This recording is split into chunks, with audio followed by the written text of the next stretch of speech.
Hello, I'm going to do a quick tutorial on this vintage 17 Clarke floor machine. Okay, here we go. Up top here, you have the dirty water tank. Okay, you want to make sure that ball is always freely moving in there. Okay, and then it should be emptied every single time. You don't want dirty water sitting in this tank.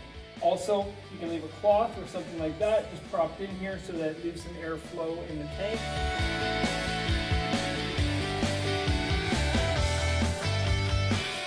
The picture you just saw with the yellow arrow is pointing to the dirty tank hose. That's how you empty the dirty tank.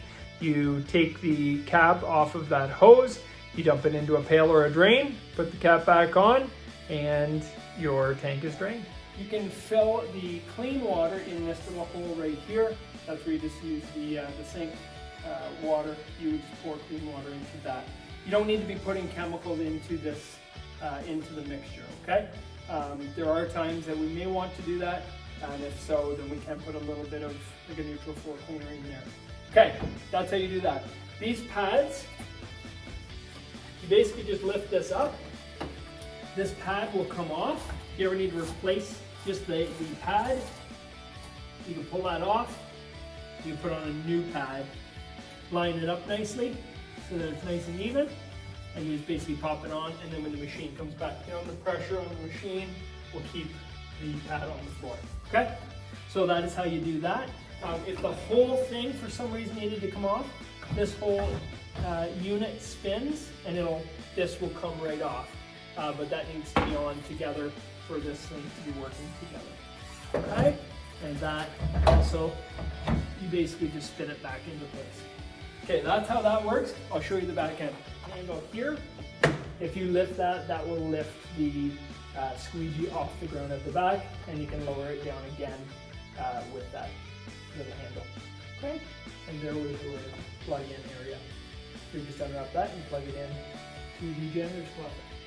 Okay, we're just going to touch on a couple little maintenance items first, which is on the back of the machine. And what we have is empty the dirty tank after every use.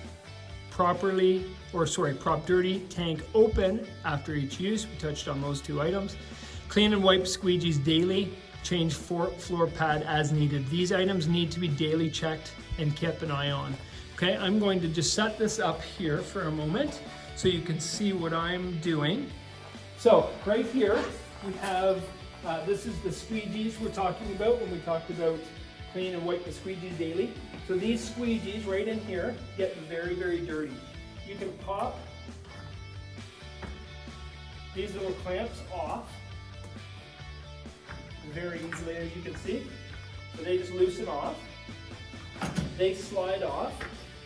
And then if you look down in here, this is very dirty. This can get pulled right off, taken over to, so this is just a dirty tank hose, taken over to a mop sink, rinsed right out, and then you can use a cloth and you can just wipe the squeegees so these are nice and clean like new. Okay? Then what you do, once it's clean, you pop it back in place, pick that back up, and you use these quick connects. You tighten them back on, and this machine is then ready to go. Okay, so those are basic maintenance items. If your squeegee is not clean, it's gonna streak the floor pretty badly. Okay, right here we have, I'll bring you a little closer. Right here, we have your brush button. So when you turn that on and you turn that is the vacuum on, that's going to allow the machine to begin to work. When we press these buttons here, they're a little finicky, but when you press it in on both sides or one side, that starts to drop water on the floor. As you can see, the water coming out of the side, and it starts to spin the pad. And then what you do is you walk behind it, and it will scrub the floor, and it will suck up the water as you go. I'm going to set this back a little bit so you can see me a little bit better. It's a very simple process. Press the button, and then gently and slowly walk behind it. At whatever speed works where it's cleaning, and it cleans the floor. And then you can spin. Does a pretty tight turn, and then you work your way back. and that cleans the floor. If it's, and then you turn your buttons off, and there is a outlet, there's a plug right here that this just plugs into the wall when the unit is done being used. Normally, you wouldn't plug it in every time. You'd let the battery drain down and then the batteries come back up. And that's basically how you use the machine. That's the basic items. And then if there's deeper maintenance than that needed, or there's a problem with the machine, you would contact PC support and they would contact our reps who would look after coming in and actually looking at the machine to do potentially a repair. Okay, thank you.